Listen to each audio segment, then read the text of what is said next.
All right, it's 3DB bringing you another one. With this one, we have the famous, the infamous, the villainous Carnage. This one was super fun. Oh my goodness, I really like this one because of the teeth, doing that, and just having a black and red contrast, and the gums. Like, look how good, look at those gums. Look at those gums. But yeah, this one was definitely a challenge. It was fun. I had to print it out twice. That's actually gonna be somebody's Halloween costume. So I wanted to make sure it came out right and at size. So at first I did it at 85%, and then I did it at 95%, and the 95% one is the one that fits. So yeah, that was a little bit of a challenge, but this whole build was pretty cool. I got to try a couple new things that I'll show you guys in the video. But before I get into the video, as always guys, if you like this build, definitely hit the like button, and then also hit that subscribe button, because I have videos coming out every single week, a new build, and I'm gonna be adding electronics to those builds as well and showing you guys exactly how I do it. So stick around with me, have a little bit of fun, but let's get to it. It's Carnage. Hey, oh, oh, oh.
Alright guys, so this one, as you can see, the teeth kind of messed up and it's a little smaller. This one I did at 85%.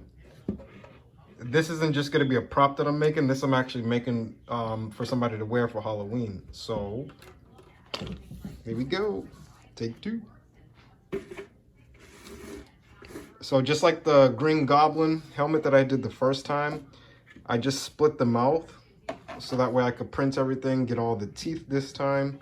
That was just something that I didn't really pay attention to. I put supports on everywhere, so these teeth did come out, but as you can see, when taking out the supports, there was like supports, like a cocoon around the teeth. So yeah, it was just miserable taking that off, so all of that happened.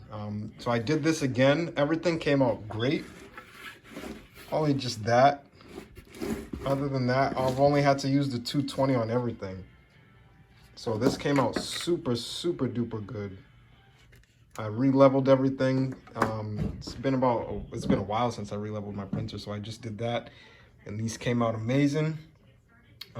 Today is the 22nd. Halloween's right around the corner. So this build, I might not be talking as much. It might just be more so of me just putting everything together, because I kind of got to make this like a one-day build. So You guys know the routine: sand, filler primer, bondo. You know the fun stuff. The fun stuff. The elbow grease. Here we go, though, guys. Let's go. So what was once 3 is now 1. So I soldered in between, got everything connected, and sanded. This time sanding was a breeze. Like normally sanding is the most annoying part, but this is like the base sanding, so this is just sanding so that way the filler primer and everything has something good to stick on. That part was not too bad. Like I said, this print came out smooth, so I only had to use like the 220. I had to break out the 180, of course, for where I soldered, just to make that a little better. But besides that, no, everything was 220, and then just 400 wet dry sandpaper. So that's all done now. I actually just ran out of primer.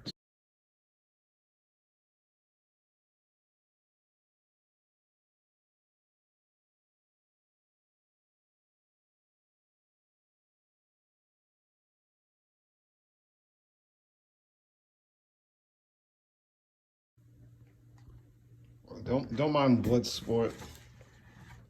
Just mind, and don't worry about that. Next video, mind your business. No, I'm just kidding. But yeah, so we got the first layer of primer on, so it's looking good, looking good. As far as sanding, like I said, re-leveling the printer, everything came out super smooth. So realistically, all I had to do was 220, then to my wet and dry sandpaper. But after the first layer, I always look at like things like this. What I'm about to do now is the same thing. Just take some Bondo and anything like that, like these little gaps and spots right there like that, I'm just gonna patch up. Some of them I'm gonna leave because this isn't gonna be Venom, this is gonna be Carnage. So Carnage has a lot of carnage on his mask. So like a lot of like alterations, a lot of like defects. Well, not defects, but just like a lot of detail to his mask. So the big stuff like that, that shouldn't be there. That was my printer. That I'm gonna Bondo up. Most of the seam I'm gonna Bondo up. Things like that. That's not even a seam, that's just the print itself. This part is.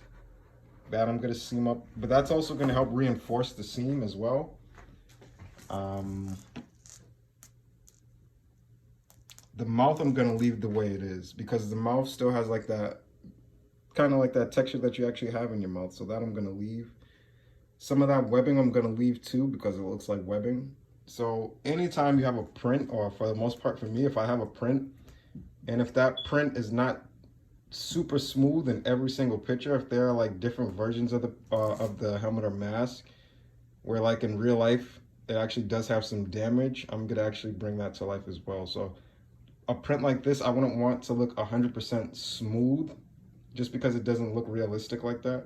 So I leave like some of the alterations, some of the what you could call mess ups, I leave those in there so that way it brings more life. It looks more realistic to the print. I wish it was like a little bit more like tearing around the eyes because Carnage actually has that. Like a lot of his red and black paint looks like it's actually peeling. So I'm gonna go for that kind of effect as well. But after the first stage of primer, that's why I always fill in any spots, any gaps. And then after that, I sand it all down and then add about 1 to 2 more layers of that and then ready for color. So this one should be done today. It shouldn't take me much longer. And this will be sent and ready for Halloween. Stay tuned.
Make fun of my little plastic plate and plastic fork mixture for Bondo, I don't care.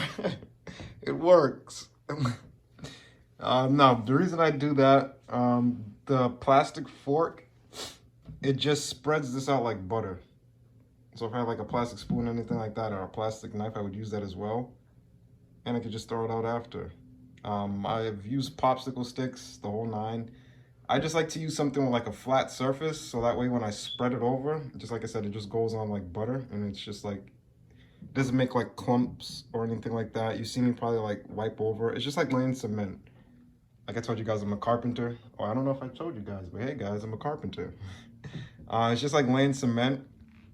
You just want something really flat so that way it comes out flat.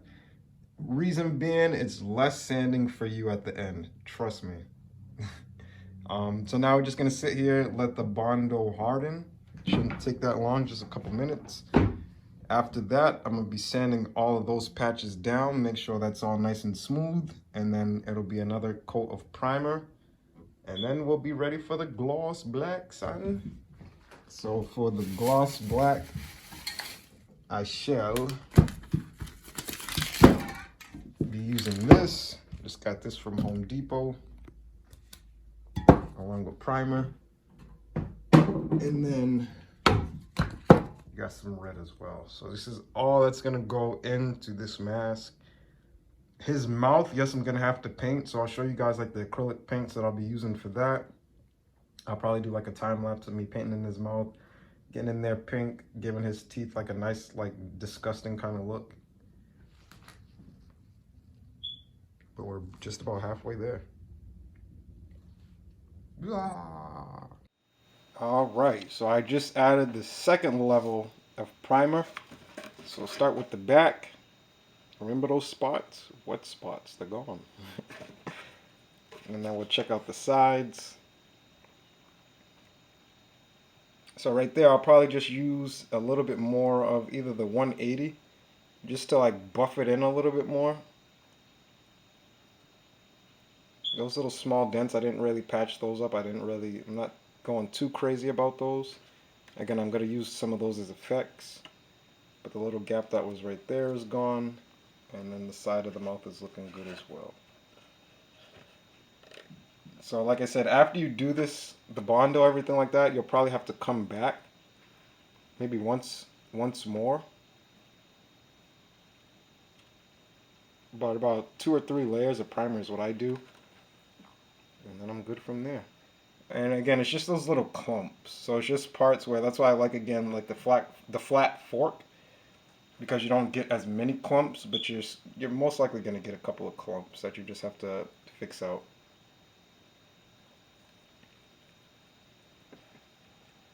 But that's looking good. So I'm about to just fix those, a little bit more primer, and then straight into the gloss black. But boy, I don't know if it's just me, guys. Leave something in the comments. This, when you're looking at a print or somebody's photo of a print, when it looks like this perfect gray, I don't know why, but I love that.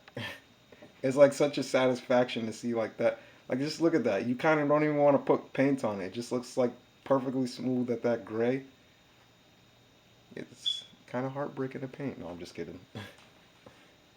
But I don't know why. It's just super satisfying to see it like this. That perfect gray on there. It's like everything is flat. And again, that's when you know you're ready for paint. When your primer looks that good, no defects, no nicks, no nannies, your paint will have no nicks, no nannies. But if I was to paint it and leave, like, let's say, for example, that little clump right there, I'd see that little clump when I put the spray paint on as well. So it's just focusing on little things like that. But enough for me. Let's go sand this and add some color.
All right, so now you guys can see that I'm not BSing.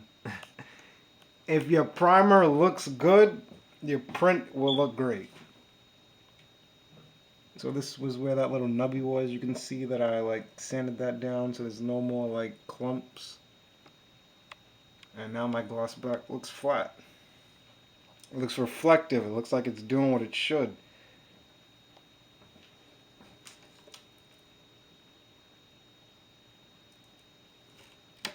Oh no! That happens.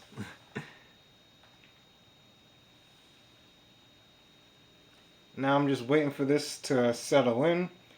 And once I do, what I'm going to do from here is just put some painter's tape in random places. So that way I can keep the black.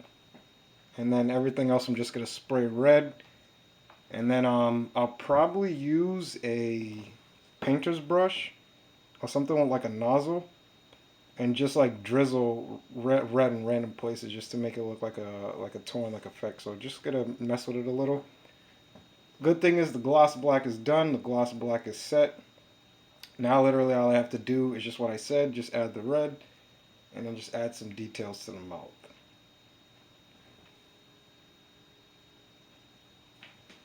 It's looking good. It's looking good.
Alright, so I hope you guys enjoyed that one.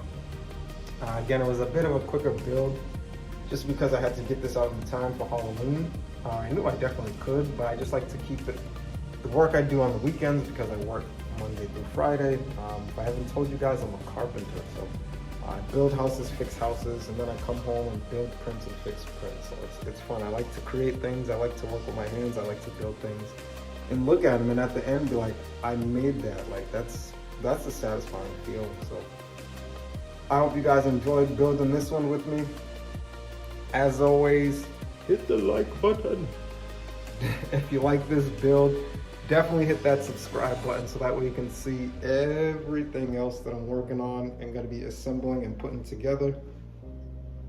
Definitely want to stay tuned for the next builds because like I said, I'm going to be adding electronics and other cool stuff and showing you exactly how to do it, guys. So definitely hit that subscribe button and then hit that bell notification, bing. That way you know every time I post. Besides that, God bless, happy Halloween. It's 3DB, I'm out.